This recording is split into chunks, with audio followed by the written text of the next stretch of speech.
नमस्कार, बिहारी मीडिया में आप सबों का स्वागत है। मैं हूं शिवांगी। तो चलिए जानते हैं आज की कुछ बड़ी खबरों को विस्तार से। बिहार में घमासान के बीच सम्राट चौधरी को आया अमित शाह का कॉल, आनन फानन में दिल्ली रवाना। बिहार में जारी सियासी घमासान के बीच एक और बड़ी खबर सामने आई है। बिहार भाजपा के प्रदेश अध्यक्ष सम्राट चौधरी को अमित शाह का कॉल आया है। उसके बाद सम्राट चौधरी आनन फानन में दिल्ली रवाना हो गए हैं। बीजेपी सूत्रों से मिली जानकारी के मुताबिक फिलहाल सम्राट चौधरी का दिल्ली जाने का कोई कार्यक्रम नहीं था। उनके बिहार में ही कई कार्यक्रम तय थे, लेकिन आज दोपहर उन्हें दिल्ली से अमित शाह का कॉल आया। इसके बाद पहले से तय अपने सारे कार्यक्रम को रद्द कर सम्राट चौधरी दिल्ली रवाना हो गए हैं। खास बात यह भी है कि जेडीयू नेता और नीतीश के राजनीतिक सलाहकार केसी त्यागी भी दिल्ली रवाना हो गए हैं। त्यागी और सम्राट चौधरी एक ही फ्लाइट से दिल्ली रवाना हुए हैं। केसी त्यागी पिछले कई दिनों से बिहार में ही जमे थे। उनकी कई राउंड की बातचीत नीतीश कुमार से हुई थी। कल रात भी वे नीतीश कुमार के साथ काफी वक्त तक थे। आज केसी त्यागी दिल्ली रवाना हुए हैं। राहुल से दूरी, नरेंद्र मोदी से नजदीकी, प्रधानमंत्री की सभा में शामिल होंगे सीएम, कांग्रेस की न्याय यात्रा में नहीं जाएंगे। बिहार में राजनीतिक बदलाव के आसार लगातार बढ़ते जा रहे हैं। एक और बड़ी खबर सामने आई है। नीतीश कुमार ने राहुल गांधी के बिहार में भारत जोड़ो न्याय यात्रा में शामिल होने से इनकार कर दिया है। वहीं बिहार के मुख्यमंत्री 4 फरवरी को बेतिया आ रहे हैं, प्रधानमंत्री के कार्यक्रम में शामिल होंगे। बता दें कि राहुल गांधी की न्याय यात्रा 29 जनवरी से 31 जनवरी तक बिहार में रहेगी। 30 जनवरी को पूर्णिया के रंगभूमि मैदान में उनकी सभा होनी है। कांग्रेस ने दावा किया था कि 30 जनवरी को पूर्णिया में होने वाली सभा में शामिल होने की सहमति नीतीश कुमार ने दे दी है, लेकिन अब इसकी पुष्टि हो गई है कि नीतीश राहुल गांधी की सभा में शामिल नहीं होंगे। बिहार में पुलिस अवर निरीक्षक लिखित परीक्षा का रिजल्ट जारी, 25,405 अभ्यर्थी पास। बिहार में 1,275 पुलिस अवर निरीक्षक पद पर नियुक्ति के लिए लिखित परीक्षा 17 दिसंबर के 2 पाली में ली गई थी, जिसमें 5,36,537 अभ्यर्थी शामिल हुए थे।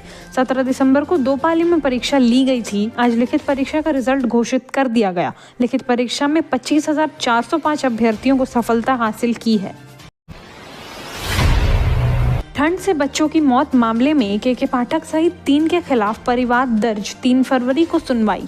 उत्तर बिहार में कड़ाके की ठंड पड़ने के बावजूद सभी स्कूल का संचालन लगातार जारी है। 2-3 दिन पूर्व बिहार के शिक्षा विभाग के अपर सचिव के पाठक ने एक पत्र जारी कर सभी शिक्षा पदाधिकारी और जिलाधिकारी को यह निर्देश दिया था कि किसी भी सूरत में स्कूल की छुट्टी नहीं होगी। इसे लेकर पटना डीएम और शिक्षा विभाग के सचिव के पाठक के बीच विवाद जारी है। इसी दौरान बुधवार को बिहार के अलग अलग जिलों में कुल 5 की मौत ठंड से हो गई है, जिसमें 2 बच्चा भी शामिल है। मृतक में एक मुजफ्फरपुर जिले के बोचहा इलाके का बच्चा था, जिसकी स्कूल में तबीयत खराब होने के बाद अस्पताल ले जाया गया, जहां उसकी मौत हो गई थी। इस मामले को लेकर शिक्षा विभाग के अपर मुख्य सचिव के पाठक, संयुक्त सचिव कन्हैया प्रसाद श्रीवास्तव और मुजफ्फरपुर जिला शिक्षा पदाधिकारी अजय कुमार सिंह के खिलाफ अधिवक्ता सुशील कुमार सिंह ने मुजफ्फरपुर के मुख्य न्यायिक दंडाधिकारी की अदालत में परिवाद दर्ज किया है।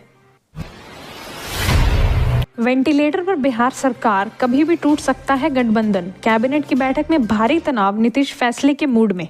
करीब 17 महीने पहले बनी बिहार की महागठबंधन सरकार वेंटिलेटर पर आ गई है। आज हुई ताबड़तोड़ वाक्यों ने इसका सीधा संकेत दे दिया है। लालू राबड़ी की बेटी रोहिणी आचार्य ने नीतीश कुमार पर बेहद तीखा हमला बोला है। उधर कैबिनेट की आज हुई बैठक बेहद तनावपूर्ण माहौल में हुई। सिर्फ 15 मिनट तक चली बैठक में नीतीश ने तेजस्वी से बात तक नहीं की। बिहार के मुख्य सचिवालय में हुई कैबिनेट की बैठक सिर्फ 15 मिनट में खत्म हो गई। नीतीश कुमार के कार्यालय में ये सबसे छोटी कैबिनेट की बैठक थी। एक मंत्री ने बताया कि नीतीश कुमार ने तेजस्वी समेत राजद के किसी मंत्री से कोई बात तक नहीं की। अधिकारियों ने 3 एजेंडों को रखा और उस पर सहमति की औपचारिकता निभाई गई। नीतीश कुमार ने वहां रखे रजिस्टर पर साइन किया और निकल गए। भयंकर ठंड से सूबे में 5 लोगों की मौत, मरने वालों में 1 सिपाही और 2 बच्चे शामिल। बिहार में भीषण शीतलहर से जनजीवन अस्त व्यस्त है। अब ठंड जानलेवा भी साबित हो रही है। राज्य में बुधवार को 1 सिपाही और 2 छात्रों सहित 5 की मौत हो गई। आशंका जताई जा रही है कि इन सभी की मौत ठंड लगने से हुई है। सभी मौतें अलग अलग जिलों में हुई है। मरने वाले मुजफ्फरपुर, गोपालगंज, बक्सर, लखीसराय और छपरा के रहने वाले थे। मिली जानकारी के अनुसार मुजफ्फरपुर के बोचहा में कक्षा 6 के छात्र कुर्बान सुबह स्कूल गया था। 10 बजे के बाद वो कांपता हुआ घर पहुंचा। घर आते आते उसने बताया कि पैंट में ही शौच हो गई है। उसे चिकित्सक के पास ले जाया गया, लेकिन तब तक उसकी मौत हो गई। मुजफ्फरपुर डीएम प्रणव कुमार ने कहा कि बोचहा में ठंड से बच्चे की मौत की सूचना है, जबकि दूसरी जगह एक बच्चे के बेहोश होने की सूचना है। बिहार में 25 पुलिसकर्मी होंगे सम्मानित, 6 को गैलेंट्री अवार्ड, 17 को मिलेगा सराहनीय सेवा पुलिस पदक। देखें लिस्ट। केंद्रीय गृह मंत्रालय द्वारा गणतंत्र दिवस से एक दिन पहले देश भर के पुलिसकर्मियों को दिए जाने वाले पुरस्कारों की घोषणा की गई है। इस साल बिहार के कुल 25 अफसरों व जवानों को पद दिए जाएंगे, जिनमें 6 को वीरता पुलिस पदक, 2 को विशिष्ट सेवा के लिए राष्ट्रपति पुलिस पदक और 17 को सराहनीय सेवा के लिए पुलिस पदक देने की घोषणा की गई है। गैलेंट्री पुलिस मेडल के लिए ASI ज्योति कुमार सिंह, हवलदार दिवंगत विश्वा उरांव, कांस्टेबल शंभू महतो, अपर पुलिस अधीक्षक धर्मेंद्र कुमार झा, धर्मेंद्र पासवान, जूनियर कमांडो बीर बहादुर रोका का चयन हुआ है। विशिष्ट सेवा के लिए राष्ट्रपति पुलिस पदक से R मलार विजी, अपर पुलिस महानिर्देशक बिहार, और सुनीता कुमारी इंस्पेक्टर बिहार को सम्मानित किया जाएगा। नियोजित शिक्षकों की सक्षमता परीक्षा के लिए सिलेबस तय, नहीं होगी नेगेटिव मार्किंग, पढ़े गाइडलाइंस।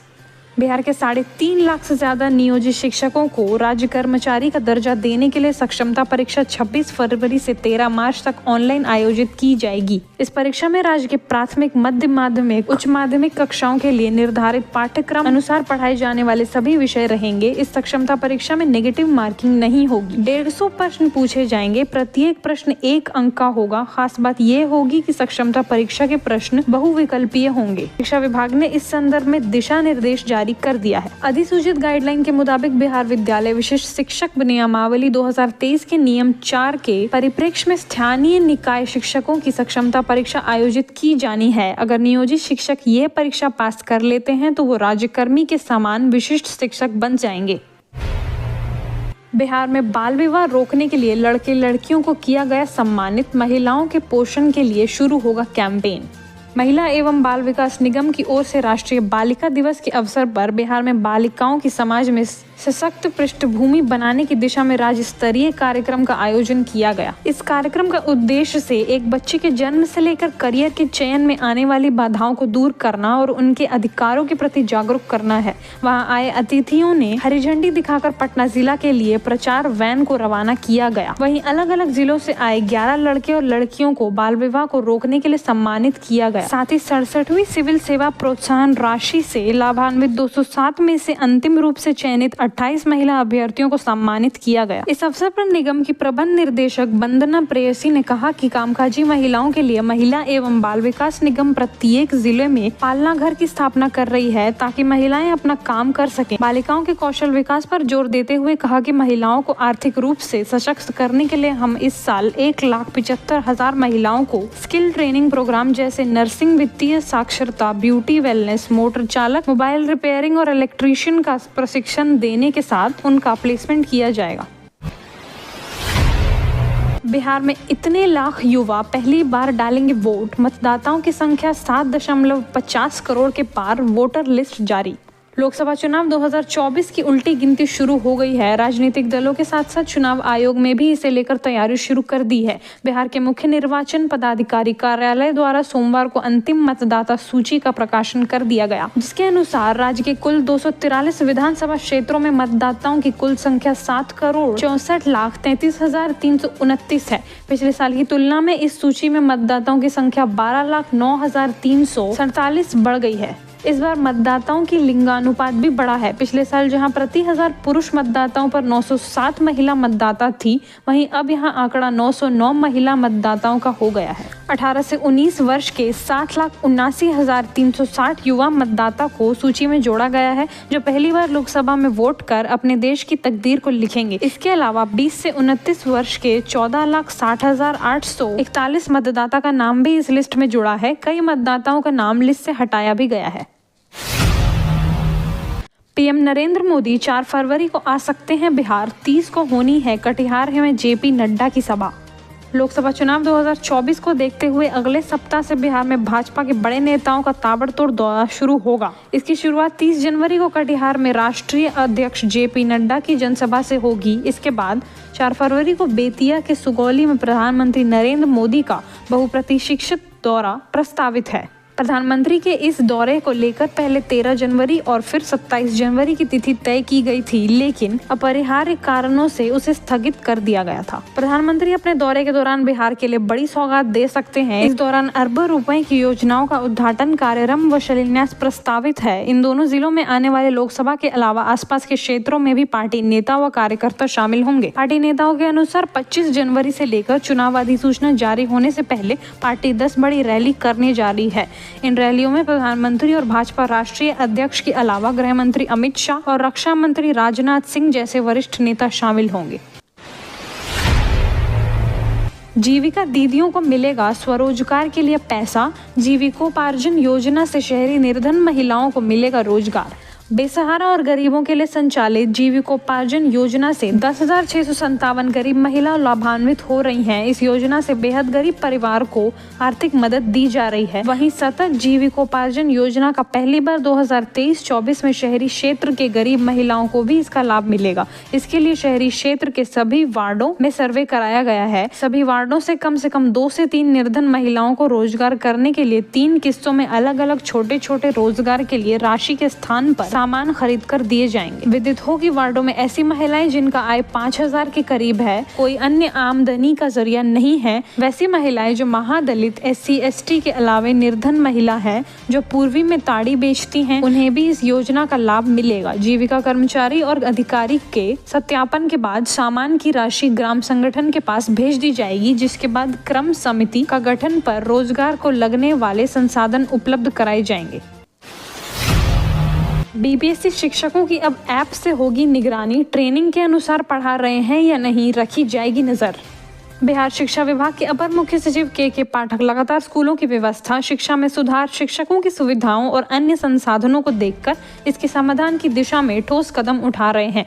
इसी कड़ी में शिक्षा विभाग ने अब सरकारी स्कूलों में पढ़ाने वाले शिक्षकों की मॉनिटरिंग करने का फैसला लिया है। इसके लिए नज ऐप तैयार किया जा रहा है। इस ऐप की मदद से बिहार लोक सेवा आयोग की ओर से नियुक्त किए गए शिक्षकों की मॉनिटरिंग की जाएगी कि वो मिली ट्रेनिंग के अनुसार बच्चों को पढ़ा रहे हैं या नहीं। इस ऐप में मैसेजिंग और ट्रैकिंग की सुविधा भी होगी, जिससे शिक्षक कब स्कूल आए, कब लौटे, ये सब कुछ विभाग के पदाधिकारियों को पता चल जाएगा। दरअसल राज्य के 81 अलग अलग प्रशिक्षण केंद्रों पर नवनियुक्त शिक्षकों को बच्चों को पढ़ाने के लिए 2 सप्ताह की विशेष ट्रेनिंग दी गई है। स्कूल में शिक्षकों की तैनाती के बाद ऐप के माध्यम से ही सर्वे किया जाएगा कि वो दिए गए प्रशिक्षण के आधार पर शिक्षक कक्षा में पढ़ा रहे हैं या नहीं। पटना हाईकोर्ट ने केस क्लियरिंग का बनाया रिकॉर्ड। 1 साल में 1.48 लाख से ज्यादा मुकदमों का किया निपटारा। पटना हाईकोर्ट ने अपनी कार्यकुशलता से 2023 में केस क्लियरिंग रेट का नया रिकॉर्ड बनाया है। 2023 में उच्च न्यायालय की CCR रिकॉर्ड 112.12% तक पहुंच गया है। 2023 में पटना हाईकोर्ट के समक्ष कुल 1,23,830 मामले दायर किए गए, जबकि उच्च न्यायालय के कुल 1,48,845 मामलों का निष्पादन किया, जो दायर किए गए मामलों से अधिक है। इस तरह कोर्ट की क्लियरेंस दर 112.12% के रिकॉर्डिंग स्तर पर पहुंच गई। चाणक्य IAS अकेडमी पटना को मिला सर्वश्रेष्ठ संस्थान की मान्यता। लगातार 9वीं बार बेस्ट UPSC और BPSC इंस्टीट्यूशन का अवार्ड। चाणक्य IAS अकेडमी, जो कि सिविल सेवा तैयारी के क्षेत्र में एक महत्वपूर्ण संस्था के तौर पर कार्यरत है, को एक बार फिर टाइम्स ग्रुप द्वारा UPSC और BPSC की तैयारी के लिए सर्वश्रेष्ठ संस्थान के रूप में मान्यता दिया जाना एक महत्वपूर्ण उपलब्धि है। यह पुरस्कार गुणवत्तापूर्ण शिक्षा और सिविल सेवा परीक्षाओं में सफलता के लिए देश की प्रतिष्ठित संस्था टाइम्स ग्रुप द्वारा कई चरण में रिसर्च व सर्वे के बाद दिया जाता है। पटना केंद्र को 2023 में डॉक्टर कृष्णा सिंह के नेतृत्व में लॉन्च किया गया था।